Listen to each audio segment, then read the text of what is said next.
Coffee हो या चाय हो, कौन से दोष को सबसे ज़्यादा नुकसान करती है इसका सेवन वात पित्त कफ में से? इसकी सच्चाई जानते हैं आज हम। सुबह उठते ही क्या आप भी चाय या कॉफ़ी में से कुछ पीते हो? और क्या आप जानते हो कि आपका फेवरेट जो मॉर्निंग ड्रिंक है वो आपके दोष को इम्बैलेंस कर सकता है या कर भी रहा है? अगर आपको एसिडिटी रहती है, एंजाइटी रहती है, आप ओवर थिंकिंग करते हो, या आप वेट लॉस करने की कोशिश कर रहे हो पर आपका वेट लॉस नहीं हो पा रहा है, तो हो सकता है कि आपकी प्रॉब्लम जो है वो आपकी चाय या कॉफ़ी में ही हो। आज हम बात करेंगे कि कॉफ़ी या चाय जो होती है वो वात पित्त कफ पर कैसे इफ़ेक्ट करती है, और सबसे इम्पॉर्टेंट जिस टॉपिक पर हम बात करेंगे वो है कि आपको क्या पीना चाहिए आपकी बॉडी टाइप के हिसाब से। नमस्कार, मैं डॉक्टर सपना अरोड़ा, एक आयुर्वेदिक ग्रेजुएट जिसको कि अपने इस आयुर्वेदा रिलेटेड फील्ड में 35 ईयर से भी ज़्यादा का एक्सपीरियंस है। मैं आप सबका आयुर्वेद चैनल में स्वागत करती हूँ। कॉफ़ी या चाय की बेसिक नेचर जो है, आयुर्वेद के हिसाब से हर चीज़ की कोई ना कोई क्वालिटी होती है, उसमें कुछ ना कुछ गुण जरूर होते हैं। कॉफ़ी और चाय दोनों जो होती हैं वो स्टिमुलेटिंग होती हैं, हीटिंग नेचर की होती हैं और हमारे नर्वस सिस्टम को एक्साइट करती हैं। कॉफ़ी जो होती है वो ज़्यादा तीक्ष्ण होती है, मीन्स शार्प होती है, राजसिक प्रकृति की होती है और पित्त और वात को बढ़ाने वाली होती है। और चाय जो होती है जिसमें दूध भी डला होता है वो थोड़ी हैवी होती है और कफ को बढ़ाने वाली होती है, पर अगर स्ट्रॉन्ग हो तो पित्त को भी इरिटेट कर सकती है ये। तो वात दोष जिनका प्रधान होता है, जिनको कि एंजाइटी, ड्राइनेस, ओवर थिंकिंग रहती है, ऐसे लोग जो होते हैं वात प्रकृति वाले होते हैं।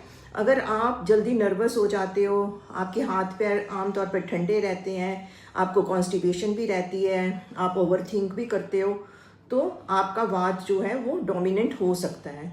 तो कॉफ़ी जो होगी वात वाले लोगों के लिए सबसे ज़्यादा डिस्टर्ब करती है उनको। क्यों करती है सबसे ज़्यादा वात डिस्टर्ब? क्योंकि ऑलरेडी जो वात है वो एयर एलिमेंट है, जैसे कि मैंने पहले भी बताया है, और कॉफ़ी जो होगी वो नर्वस सिस्टम को और ज़्यादा स्टिमुलेट कर देगी। रिजल्ट क्या होगा? एंजाइटी, पल्पिटेशंस, स्लीप की डिस्टर्बेंस। और चाय का क्या इफेक्ट पड़ता है वात पर? स्ट्रॉन्ग चाय भी जो होती है वो वात को डिस्टर्ब कर सकती है, पर अगर दूध और थोड़ी सी इलायची के साथ माइल्ड चाय बनाई जाए तो फिर भी मैनेजेबल हो सकती है। तो बेस्ट ऑप्शन क्या रहता है वात वालों के लिए? हल्के से दूध वाली माइल्ड चाय को पिए, या फिर हर्बल टी जिसमें कि सौंफ हो, जीरा, अजवाइन की चाय बना के पी सकते हैं। अब हम पित्त दोष की बात करते हैं। जिनका पित्त डोमिनेंट होता है उन लोगों को क्या रहता है? एसिडिटी, एंगर, हीट रहती है उनकी बॉडी में ज़्यादा।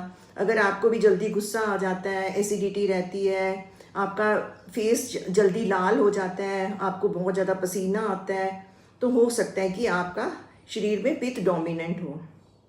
तो पित्त प्रकृति पर कॉफ़ी का क्या असर पड़ता है? कॉफ़ी जो होती है वो डायरेक्ट पित्त को एग्रीवेट करती है, हीटिंग नेचर होती है इसकी, एसिडिक इफेक्ट डालती है बॉडी में, और एसिडिटी और माइग्रेन को ट्रिगर कर सकती है। और चाय क्या करती है पित्त के लिए? ब्लैक टी जो होती है वो हीट पैदा करती है शरीर में, और मिल्क वाली चाय जो होगी वो थोड़ी सी फिर भी बेटर रह सकती है, पर अगर स्ट्रॉन्ग होती है तो वो हमारी एसिडिटी को बढ़ा सकती है। तो बेस्ट ऑप्शन क्या रहता है पित्त प्रकृति वालों के लिए? कि वो सौंफ वाली चाय को पिए, रोज़ टी को पी सकते हैं क्योंकि रोज़ ठंडक होता है, या सबसे बेटर ऑप्शन रहता है कि चाय कॉफ़ी की जगह वो कोकोनट वाटर को पिए। ऐसे कफ दोष जो होता है उन लोगों में वेट गेन, स्लगिशनेस वाले लोग होते हैं, और अगर आप भी हैवी फील करते हो, वेट इजीली आपका बढ़ जाता है, सुबह उठने में आपको डिफ़िकल्टी होती है, तो आपका भी कफ डोमिनेंट हो सकता है। तो कॉफ़ी का क्या असर पड़ता है कफ वालों पर? कॉफ़ी एक्चुअली कफ वालों के लिए थोड़ी बेनिफिशियल हो सकती है, मीन्स उनको स्टिमुलेट कर सकती है, उनके मेटाबॉलिज्म को बूस्ट कर सकती है, उनकी लिथार्जी को कम कर सकती है। पर एक्सेस कॉफ़ी जो होती है वो डिहाइड्रेशन और डिपेंडेंसी को प्रोड्यूस करती है।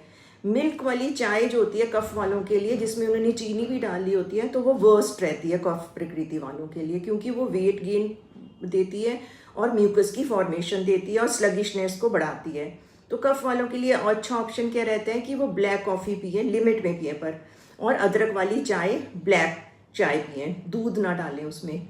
इम्पॉर्टेंट या ध्यान देने योग्य जो बात है कि प्रॉब्लम चाय या कॉफ़ी में नहीं है, प्रॉब्लम है उसकी क्वांटिटी में। हम खाली पेट ना पिए, हम 4-5 कप जैसे रोज़ लोगों को आदत होती है पीने की, वैसा नहीं करना चाहिए। कफ वालों को तो 3 या 4 कप डेली कॉफ़ी पीना उनको बिल्कुल भी नहीं पीना चाहिए। स्मार्ट ड्रिंकिंग होनी चाहिए, एम्प्टी स्टमक अवॉइड करें, 1 कप से ज़्यादा डेली की हैबिट ना बनाएं। 4 बजे के बाद, 4-5 बजे के बाद कभी भी ना पिएं, अवॉइड करना चाहिए। अपने बॉडी को सिग्नल्स को ऑब्जर्व करें और मुझे कमेंट बॉक्स में बताएं कि आप चाय पर्सन हो या कॉफ़ी वाले पर्सन हो, आपको चाय पसंद आती है या कॉफ़ी पसंद आती है, और अगर आपको आपका दोष पता है तो वो क्या है। नेक्स्ट वीडियो में मैं आपको बताऊंगी कि सुबह की हमारी फर्स्ट ड्रिंक क्या होनी चाहिए वात पित्त कफ के हिसाब से। अगर आपकी वात प्रकृति है तो क्या ड्रिंक होना चाहिए, पित्त प्रकृति है तो क्या ड्रिंक होना चाहिए, ऐसे बताऊंगी। अगर आपको ऐसे प्रैक्टिकल आयुर्वेदिक वीडियोस पसंद आते हैं तो आप प्लीज़ चैनल को सब्सक्राइब जरूर करें, वीडियो को लाइक शेयर जरूर करें। मिलते हैं अगले नए वीडियो में, तब तक के लिए स्वस्थ रहें, प्राकृतिक रहें। Thank you.